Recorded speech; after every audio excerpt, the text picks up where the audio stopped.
Refused to extradite suspected drug traffickers for trial abroad. Week 10 V2. Let's go. So, crazy week. Let's set the stage for week 10. Monday, I'm in school.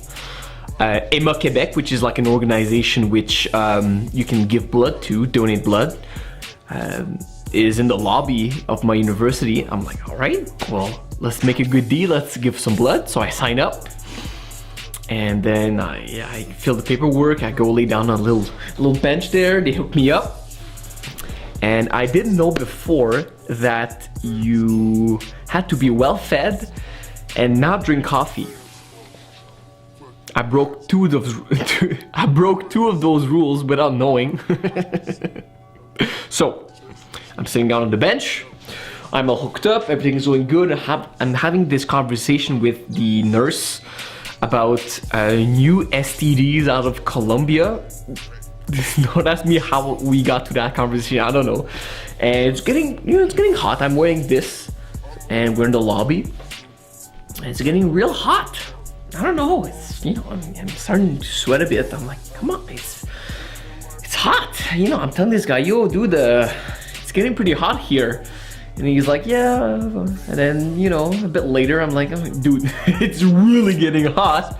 And then 5 seconds after that, my vision goes like, whoop. Completely pass out. Wake up, I don't know how long I was out. Wake up, I'm completely bent over like this. They had like this kind of chair that rotates, and I'm down with this like wet headband they gave me, and I'm completely covered in sweat. I think that my body, I was like so hot that I from every pore possible, my body was like, cool down, and I was literally wet. Like I had like a huge wet spot here. It was pretty intense, but I felt really good afterwards. Not really, I didn't feel good afterwards. So Monday I passed out giving blood, feeling weak throughout the rest of the day. I had a spinning class I had to give at like 7 o'clock, and I gave blood at 1 p.m. So 6 hours later, I was okay giving blood. Felt a bit woozy, but still managed to get through it. And I didn't do my workout, however. I didn't do the Monday workout. I postponed that to Tuesday. We're gonna look at that right now. All right, so we're starting with sumo 3x3 at 325. Compared to regular deadlifts, this is much harder off the floor. Very hard off the floor, very bizarre feeling. It's also the first time I'm doing sumo deadlifts with heavy weight, or at least I consider heavy weight, 325. As you can see here, the lockout was good. Then I, just for shits and giggles, I decided to do a 345 single, and it went surprisingly well. So that was easy. I have much more to thank for sure. Front squats, 5x10, that was a killer. That's so much volume on the squats. I'm not used to volume like that. I'm really looking forward to getting acclimated to this much volume, because I think this will be the key to my further growth and success for the front squats. I get a lot on the toes for the front squats. I have to tweak my technique much further to not always end up on my toes. We're continuing here with the paused 4x6. This again was also easy. So the next time I'm doing pause barbell, this is probably going to be either 110 or 115. It was quite easy, and I like doing those. It was real fun, and it's a very nice change of pace doing all these different variations, pauses, and stuff like that. So I really enjoyed that movement in particular. Moving on to the floor press, 5x5 at 175. Again, floor press, I really like that movement. It's really nice, and I don't know, I can go heavy on it, and it's comfortable. I don't need a spotter. If I fail on the last rep, I just roll under the bar. So that's great for me. Curl, 3x20. The form on these is not perfect, but it's like 30 pounds, so I don't really care. I'm just doing these for getting like crazy pump in the arms. Same thing for the tricep push down, 3x20 this time. I think the both were 3x20. And so that those two gave me insane pumps, 60 total reps per bicep and tricep. And we're finishing off with the cable curl. Obviously I cut the bicep and tricep because they were way too long, but I'm doing like a 4x15 here. I think it's much longer than 4x15, but still I'm really trying to concentrate on rounding my lower back on these to if I try to like round my back like a caterpillar, like roll into a ball, I get much more ab activation than just like going straight down. So if you're having trouble activating while doing the cable crunches, I would highly recommend like trying to curl into a ball and then curl down. All right, so we have the front squat 3x5. You're gonna see this is Friday at like 3:30 o'clock in the afternoon. This was not a good workout for sure. A good workout day. I felt super weak. And you're gonna see here, I have a series of unfortunate events. I hurt my hand right there. It's not that bad, it hurt a little bit, but moving forward, I was much more careful to be in a less compromising position for dumping the bar. Here I'm doing a little Zerker thing, trying to put it back onto the rack, realizing that the pins were much higher than I could put them at, so I dropped, re-racked, and did again. This is the second set for the 3x5. I didn't complete one set. I didn't do 5 reps on none of the sets. I felt super weak, and most of it's due to the fact that I was going onto my toes again. Okay, so look at this. I tried to switch up to high bar just to see if I was really weak just on the front squats, but it was like a struggle going. You can see my face. It was struggle going back up with like 185 high bar. So it definitely was like a weak day because I can do much more than that on high bar. We're going on to the deadlifts. As you can see, I don't have my socks here, and that contributes. It was that day was really hard, man. Like my tibias were hurting really bad, so I switched up to sumo deadlifts. That's a 5x5 day, and scrape my leg. I remove my watch.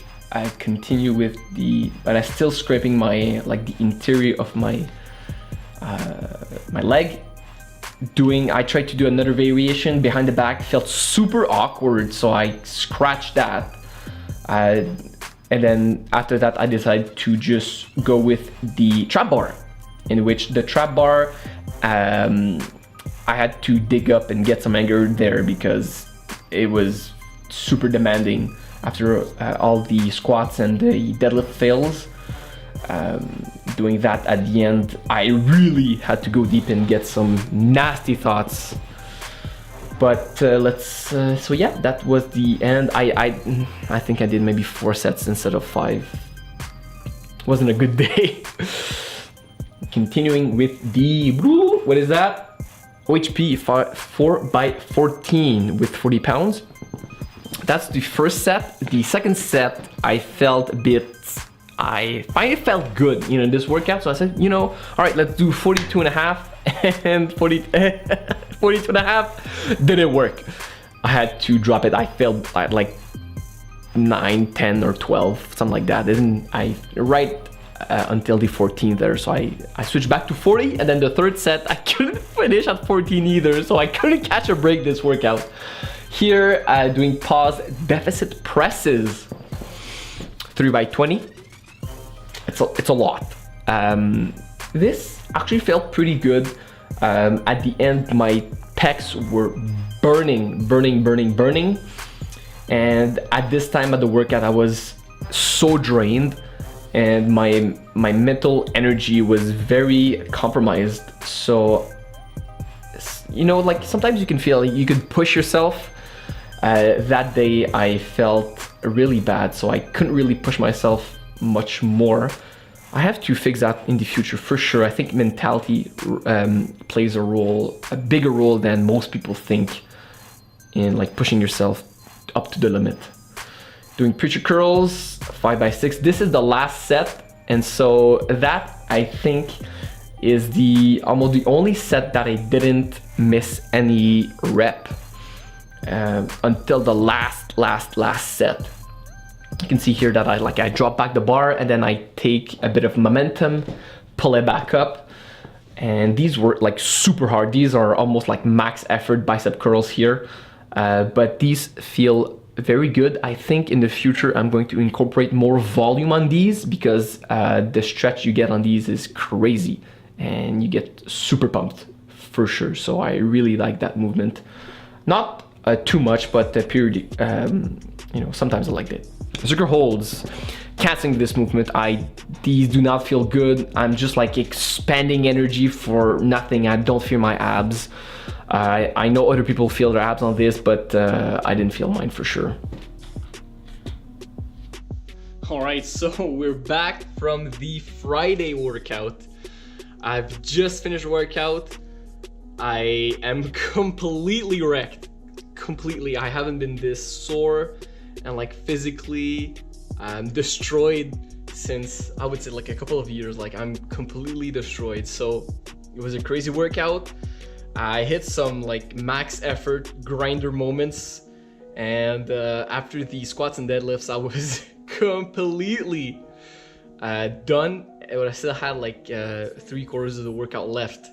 I had to gather some, had to go deep down in some not nice thoughts for the deadlifts. I had to get some anger going because I was completely out of it. So this happens, I guess, when you're today may be an off day. I also gave blood on Monday and I passed out. So maybe it's that, I don't know. So maybe next week, probably next week we'll feel much better. But if you're having maybe a slower day than usual, you can go down and get some deep feelings and rustle them back up. That was the only reason I finished my workout. I was thinking going real deep, getting real angry, and that's the only reason I finished it. So that's it for this week, week 10. As you saw, there was a range of emotions going there.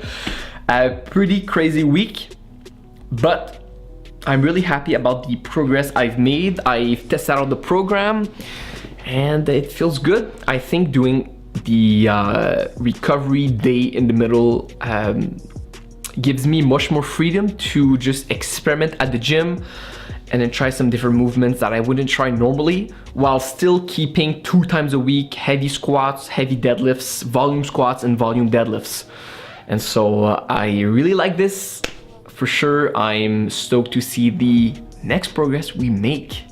If you have any comments, suggestions, feel free to drop them below. In any case, we're done. It's a wrap. Thanks all for watching. Have a great week. Stay safe. Don't die. Bye-bye.